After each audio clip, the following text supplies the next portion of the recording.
Buenos días, tardes, noches, depende de dónde estés sentado o sentada. Aquí somos inclusivos, escuchando este honroso podcast que curiosamente se llama Podcast Nation. Daniel, dinos qué vamos a esperar hoy. Pues fíjate que te lo voy a decir dentro de 28 días, 6 horas, 42 minutos y 12 segundos. Vámonos con la sinopsis de la película del día de hoy. Y esta es Donnie Darko, del director Richard Kelly, estrenada en 2001. Y la sinopsis de Film Affinity, por supuesto, dice así. Donnie es un chico americano dotado de gran inteligencia e imaginación. Tras escapar milagrosamente de una muerte casi segura, comienza a sufrir alucinaciones que lo llevan a actuar como nunca hubiera imaginado y a descubrir un mundo insólito a su alrededor. ¿Qué tal, Manuel? ¿Esta sinopsis refleja la película que volvimos a ver justamente entre ayer y hoy? ¿O se acerca más a la película que nos deslumbró cuando estábamos, ¿qué? ¿En nuestros 15, 14 años? 15, 18, a lo mejor conmigo, más o menos, ¿no? Sí, yo creo que la describe bien, es una buena sinopsis porque te acerca a lo que vas a ver en pantalla, pero pues obviamente le hacen falta ciertos acotaciones, ¿no? Porque la película no es solo sobre Donnie, a pesar de que se llame Donnie Darko, pero bueno, eso lo vamos a discutir en unos momentos más. Carlos, esta sinopsis, ¿te resuena con la película que volviste a ver o que en tu caso nos decías que ya viste más de 10, 15 veces? Sí, es de las pocas películas que puedo decir que he visto más de 10 veces. Pues mira, me resuena porque es la misma película que hemos visto, pero desgraciadamente esa pequeña sinopsis pasa por alto todo lo que hace a la película única y divisiva, tanto lo bueno como lo malo. Y siento que es una reducción muy grande, una película extremadamente compleja, pero recuerden que una de las máximas de este podcast es que complejo no necesariamente significa bueno. Así como hemos platicado que de culto, como decías Daniel antes de entrar al aire, de culto no significa bueno tampoco, ¿no? En este caso, complejo no significa bueno. Yo puedo escribir un ensayo de 250 páginas escribiendo únicamente Jack, all work and no play makes Jack a dull boy. Y eso no va a ser la mejor novela americana, ¿no? Este es el caso de Donnie Darko y creo que es una película que te cautiva y te apasiona cuando la ves las primeras ocasiones y después se convierte en más algo que es, como dicen los psicólogos cuando se refieren a las sabanitas de niño, un objeto de transición hacia mejores materiales. Y con eso terminamos el podcast. Muchas gracias por escucharnos. Esto ha sido Podcast Nation. Esta vez te hicimos perder menos tiempo. ¡Bravo! ¡Bravo! No te hicimos perder 28 días, 16 horas. 42 minutos y 12 segundos.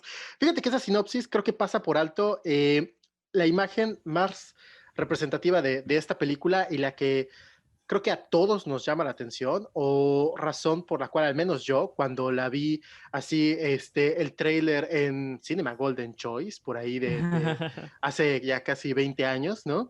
El conejo Frank, ¿no? De pronto esta figura humanoide, afelpada y con un rostro horrendo de conejo, que sin duda es de las cosas más memorables de la película, pero en su apartado de dirección de arte, pero ya en sí los giros de tuerca que involucran al conejo, etcétera, como que, ay, sí, ya dejan tanto que desear. Sí, de hecho, el gran twist que tiene este conejo, que obviamente ocurre al final de la película, pues me deja menos impactado que cuando era solo la imagen de este conejo, ¿no? Me hacía pensar que había una realidad alterna donde estos seres existían, pero luego se desdibuja y luego ya vas viendo cuál es la realidad del personaje, etc. Entonces pierde un poco el encanto, ¿no? Por decirlo de alguna forma. Como que el simple hecho de que estuviera ya conectando con el personaje principal era más interesante que ya escarbar en la realidad de o ver por qué se comunica con Donnie o por qué necesita del apoyo de Donnie, ¿no? Entonces, son ese tipo de cosas que como que el director, porque el director tengo que hacer el resaltar que él también escribe la película. Entonces, como que el director nos quiere presentar algo de su creatividad y de su universo que es único, pero lo desdibuja de una forma que no te deja, vaya, no concluye de forma adecuada, creo yo, ¿no? Repito, este personaje creo que funciona mejor como el conejo Frank, más que como lo que es Frank en realidad en la historia, ¿no? Sí, y justo en el mismo tenor de lo que dices, creo que el conejo Frank en particular, que para los que no han visto la película es uno de los... no sé si es un MacGuffin, que para los que no son clavados en el cine, el MacGuffin es un ítem, un elemento cuyo único propósito es avanzar la historia y no tiene ningún significado, ni no tiene ninguna trasfondo, ni puede ser un personaje, puede ser un maletín, puede ser una nave, puede ser cualquier cosa. Creo que en aquella época, pre-internet, porque pues todavía era época de dial-up en 2001, eh, creo que pre-internet intentó hacer lo que ahora es un meme. Todavía no existía la figura de los memes en aquel entonces, más que en grupos de discusión de correo electrónico, pero intentó dar esta imagen replicable y trabajable y dibujable y memeable, al fin y al cabo, de una representación, alter ego, una visión, todo lo que quieras decir sobre lo que significa Frank para Donnie en la película. Perdón, retomando un poquito lo que decía, eso es lo que es Frank, no es nada más. Si no lo has visto, te ahorro el clavarte en foros de discusión y en Wikipedia, lo que quieras, porque no hay más de lo que meets the eye, como dicen los críticos gringos, ¿no? Pero yo creo que haciéndola hoy mismo, la película, hubiera sido un meme de los que ves en Twitter, en Facebook y en Reddit todos los días, ¿no? Eso es lo único que puedo entender sobre la figura. Pero concuerdo con una parte que decía Daniel, su dirección de arte es magistral, su uso de la teoría del color es impecable, igual su uso de los elementos de asistencia de asistencia al contar la historia, como la turbina del avión, como el Small Town America, la división entre conservadores y liberales. Sí tiene muchos puntos a favor, pero con lo que yo quiero ya darle full avance a la plática es con una cosa que a mí me queda muy claro. El director Richard Kelly tenía 20 algo, 23, 24 años cuando hizo la película, Sí, recién egresado de la escuela de cine. recién egresado a la escuela de cine, pero díganme si no, y esto se los dejo ahorita para que lo discutan. Díganme si no escribe como un adulto de 40 años describiendo a adolescentes. Hay un meme muy famoso que es when writers write teenagers like as if they're 40. Y pues la verdad es que así se siente, o sea, se siente como guionistas de 50 años describiendo a adolescentes que solo viven en su cabeza. Eso sí se los dejo muy tarea de discutir porque a mi opinión sí siento que Donnie Darko en vez de tener 17 y ser high school boy es un es un chavo de 35 o 40 que no tiene ninguna razón para estar clavado y metido en las cosas que está. Yo creo que más que escriba como una persona mayor que está tratando de reflejar adolescentes, yo creo que está tratando de escribir y es bastante evidente porque vemos la referencia clara cuando la mamá está leyendo un libro en particular, que trata de escribir como Stephen King, que es un señor que al final del día escribe sobre adolescentes y lo escribe desde una perspectiva pues muy cuarentona, ¿no? ¿A qué me refiero? Porque, por ejemplo, está Donnie, que es el clásico personaje introvertido, ¿no? La chica que es su novia, que también es introvertida, pero es guapa, pero por alguna razón del pasado se conecta con Donnie.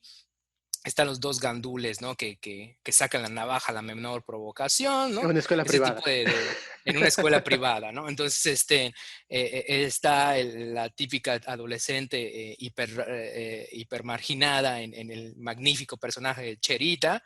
Cherita es el mejor personaje de Donnie Darko. No, no es cierto. Pero Quirky. está Cherita, ¿verdad? Hay un poco de Napoleon Dynamite en Cherita, ¿no? Si me permiten hacer esa comparación, pero es obvio que estaba tratando de escribir como Stephen King o está muy inspirado en Stephen King, ¿no? Entonces, pues no se siente como un adolescente hablando de cosas de adolescente, ¿no? Se siente como un adulto que está tratando de escribir un drama familiar que evidentemente él nunca ha vivido. Este, Tan sencillo como lo estamos discutiendo antes de realizar esta grabación, que la primera escena se siente muy forzada, ¿no? Como a la menor provocación, pues Donnie saca a la luz que tiene problemas mentales, ¿no? Y la hermana se lo recrimina y los papás así como que es contradictorio, Muy edgy. muy Sí. edgy, ¿no? Y es muy contradictorio como los papás, a pesar de ser republicanos, se comportan como dos hippies de California, ¿no? Entonces, no sabe cómo darle coherencia.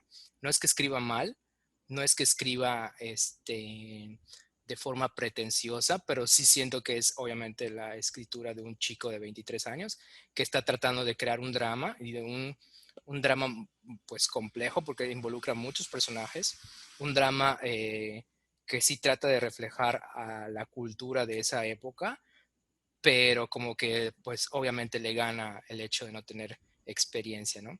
Para hacer su primer película, para haberla hecho a los 23 años, pues yo a los 23 años estaba tratando de sacar apenas mi servicio social, ¿no? Entonces haciendo pequeños spots, entonces obviamente dirigir algo a los 23 años de este tamaño con actores, no voy a decir de renombre, pero sí ya experimentados como Patrick Swayze, ¿no?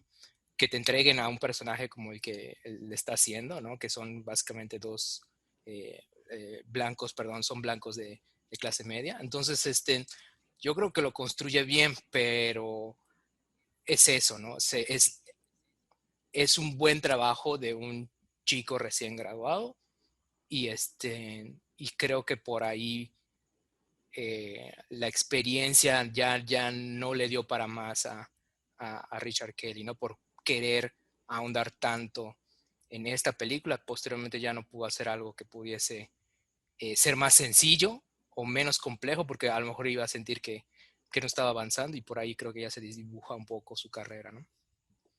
Sí, es una prometedora ópera prima en donde puedes ver el potencial del cineasta y por ende le perdonas sus fallas, ¿no? Sí, pero siento que igual lo orillo a tratar de probar una y otra vez que merece el aclamo que le hicieron por su ópera prima, ¿no? Entonces creo que si bien es muy loable el decir que a los 23 años pudo hacer una película que le dio vuelta al mundo y que estuvo en festivales y que fue de los primeros hits en DVD, verdaderos hits, underground, que se abrió paso en internet, como La Bruja de Blair, lo había hecho 3 años antes. Insisto, el internet no estaba desarrollado como lo conocíamos, pero ya habían subgrupos de gente platicando sobre cosas. Donnie Darko avanzó más ese camino, pero yo creo que condenó a Richard Kelly a tratar de repetir su éxito, y esto solo funciona cuando tienes una cantidad de talento inmensa, y tienes una imaginación muy vívida y tienes una gran cantidad de ideas, o bien un excelente equipo de trabajo. Creo que ninguno de esos define la carrera posterior de Richard Kelly, desgraciadamente. Por ejemplo, haciendo una comparación, Cameron Crowe tuvo el mismo tipo de inicio en Hollywood. Tuvo una chamba completamente fuera del mundo del cine y logró hacer 5 películas consecutivas de altísimo nivel, de las cuales 3 son clásicos de la historia del cine, ¿no? Entonces, ¿qué los hace diferentes? Que yo creo que Cameron Crowe sí tenía esta imaginación o estas ganas o esta hambre de continuar en la industria, y Richard Kelly simplemente dijo, siempre me van a recordar por esta película que hice, chicos grandes y ancianos, y pues vamos a tratar de cosechar eso en los próximos 30 años.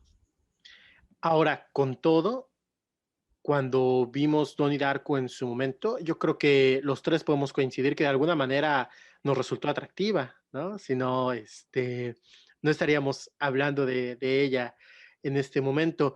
Y la intención un poco de esta charla es también, bueno, ¿qué tenía la película o qué teníamos nosotros, ¿no? A una determinada edad que resonó, que ahora al volver a verla, vaya, prácticamente 15 años después, si no es que 20, ya no nos hace clic la película, que cambió, resulta que nos dimos cuenta que la película a lo mejor no era tan buena, o más bien la película a lo mejor nunca lo fue desde un principio y nosotros no teníamos como la preparación para discernir. ¿Qué piensan ustedes?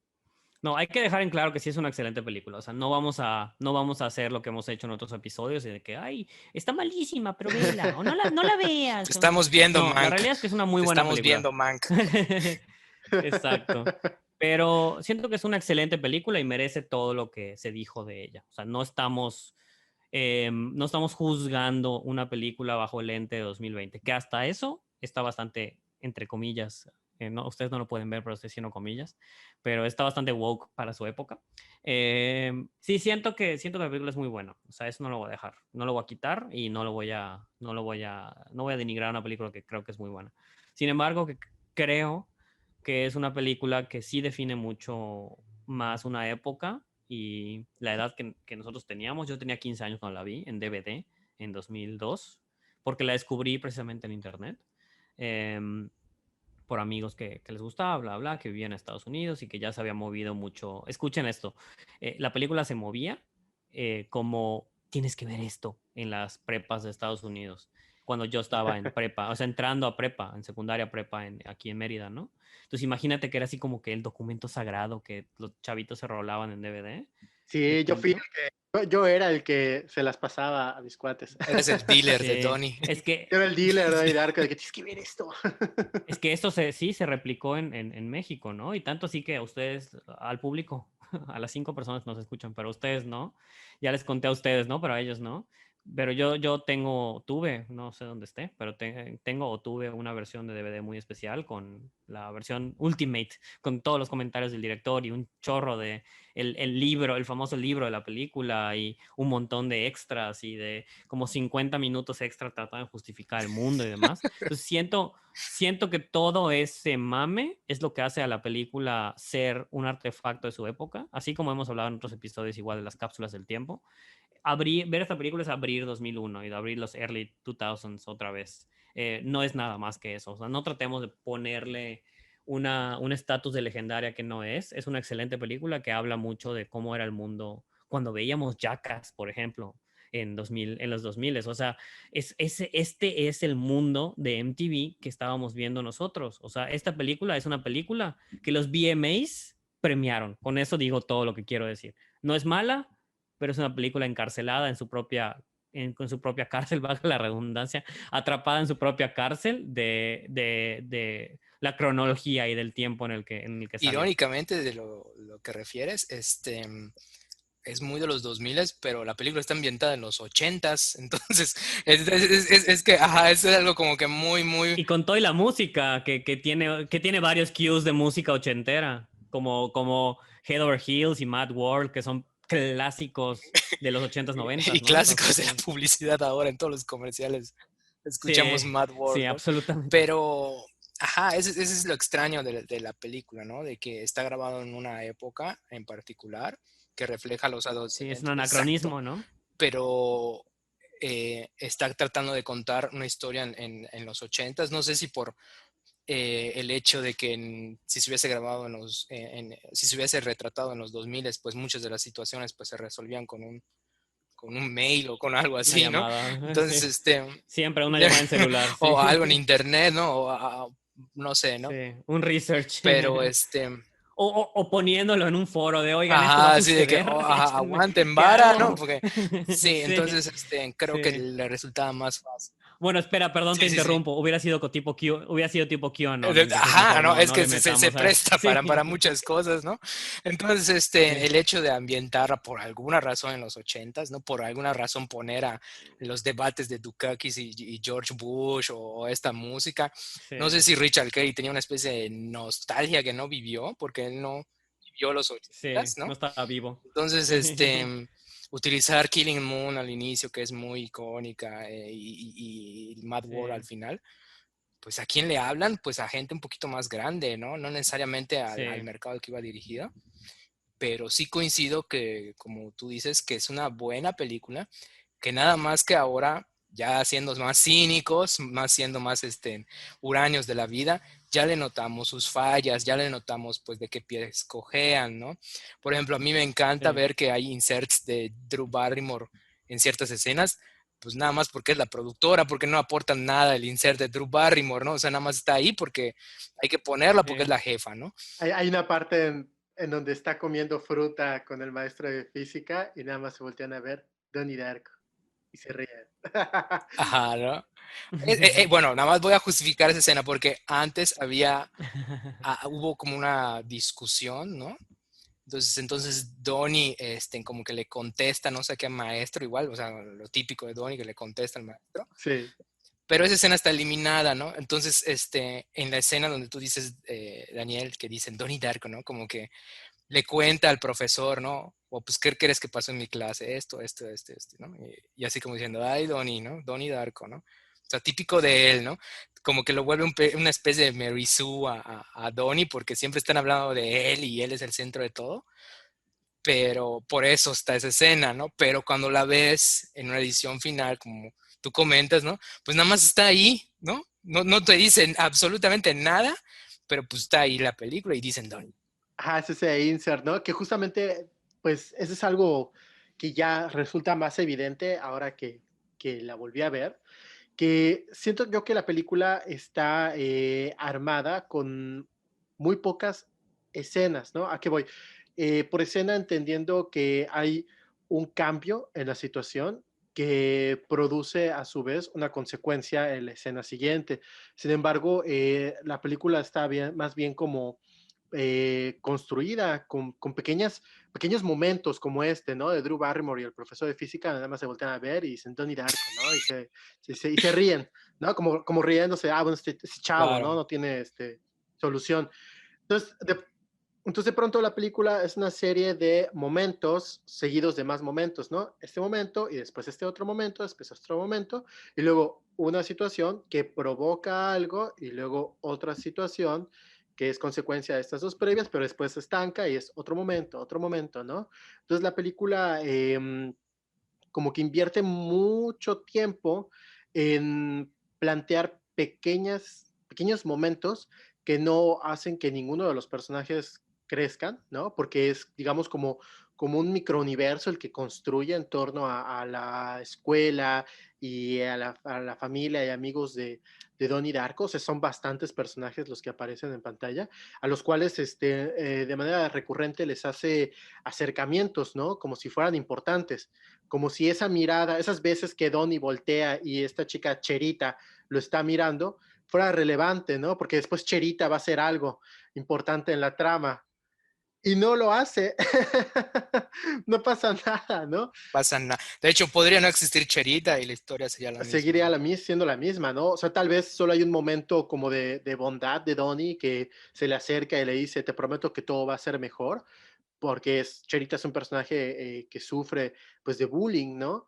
Ahora sí que de xenofobia y gordofobia, ¿no? Porque es una chica El nuevo con término sobrepeso acuñado, china, gordofobia, por favor, ¿no?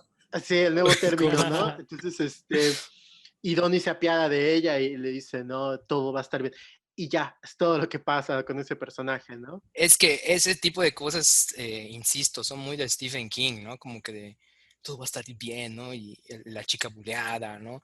Ahorita, la verdad, en 2020, el bullying está muy mal visto, ¿no? Hasta Cherita sería Claro. una persona más aceptada, eh, sobre todo en una escuela privada, en el universo donde se mueve Donnie. Ese tipo de Ni conductas, siquiera es pública, claro, claro, ¿no? sí. Ni siquiera pública, ¿no? Pues ya no sería muy, muy bien Sí. visto, ¿no?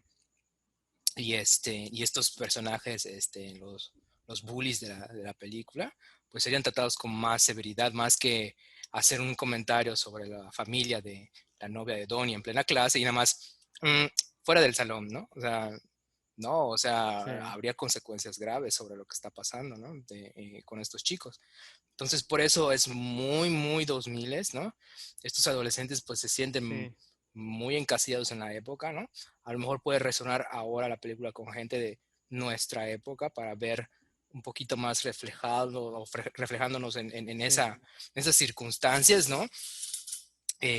Y donde era una Sí. época en donde la cultura emo, ¿no? O nosotros veníamos del grunge, ¿no? Donde todavía había cierta apatía en los adolescentes, que la misma personaje de Drew Barrymore lo menciona, ¿no? Donde estamos dejando a estos chicos caer en la apatía. Pues ahora, pues la verdad es que no, ¿no? Ahorita la verdad los adolescentes crecieron con High School Musical, escuchan música pop más optimista, ¿no? Entonces, no siento que Donnie sí se haya visto como un ser al que hay que apapachar, ¿no? Hay que integrar, más que, ay, está ahí el raro, ¿no? El Donnie raro, ¿no? Sí, y hablábamos para hacer un poquito del círculo, para cerrar un poquito el círculo que iniciamos. eh, Hablamos de por qué esta película le resuena mucho a los adolescentes y creo que lo mencioné hace un ratito, ¿no? Pero vale la pena expandir la idea de que es un éxito en un cierto grupo de adolescentes que vivieron una... Estoy siendo muy granular, ¿no? Pero sí resonó en un segmento en particular de la gente porque la adolescencia no es nada más que ser yo el protagonista de la realidad y todo lo que me pasa a mí el protagonista de la realidad, ¿no? Y Donnie Darko trata de eso. Aparte de ser una alegoría cristiana del Salvador y del Mesías, que no tenemos tiempo ni ganas de ahondar, pero es muy simple, googlealo y vas a entender qué es. Eh, pero también trata mucho del solipsismo y del egoísmo de ser adolescente y de creer que tú eres el motor de todo lo que pasa en el mundo y que tú eres el que va a salvar a la humanidad y que tus acciones van a determinar el cauce de todo lo que le suceda a la Tierra. Eso obviamente es algo que conforme pasan los años se te va quitando, pero es algo que te recuerda mucho el ser adolescente, ¿no? Porque creías que si te salió un grano en el centro de la frente, y ibas a la escuela, el mundo se iba a acabar. O sea, tus problemas eran tan grandes como que afectaban hasta a la viejita que está pidiendo limosna en el centro, ¿no? Y iba a Entonces, determinar tu sí, futuro, como vamos, y que va, ajá, ese tipo de... iba a terminar tus próximos 20 Ajá, años. ¿Qué tal si tu maestro te ve con ese grano y no te contrata 10 sí, años no. después, ¿no? Entonces sí, sí tiene mucho ese vicio y Richard Kelly es parte culpable por hacer a Donnie un adolescente tan egoísta y tan cerrado al mundo y tan ensimismado que no puede ver lo que es salir con una persona y lo que es un noviazgo y vaya, todos los problemas que tiene Donnie, ¿no? Yo como comentario final creo que sí recomendaría Donnie Darko para un visionado, tal vez no para un público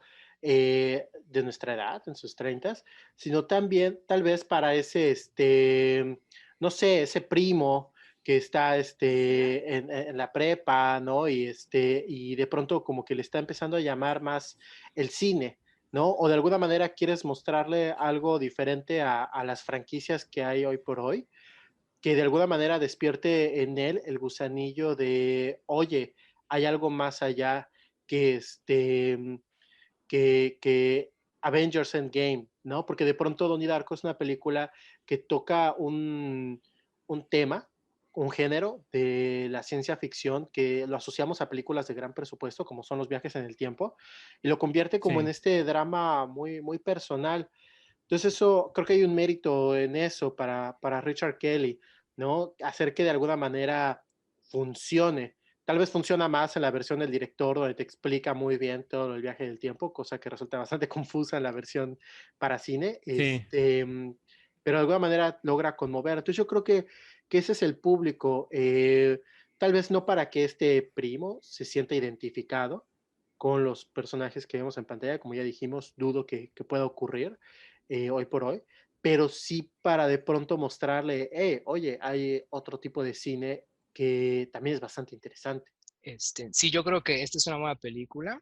Va a sonar un poco bobo, pero creo que es una buena película para iniciarte en otro tipo de cine, como tú bien dices, como el de David Lynch, por ejemplo, ¿no?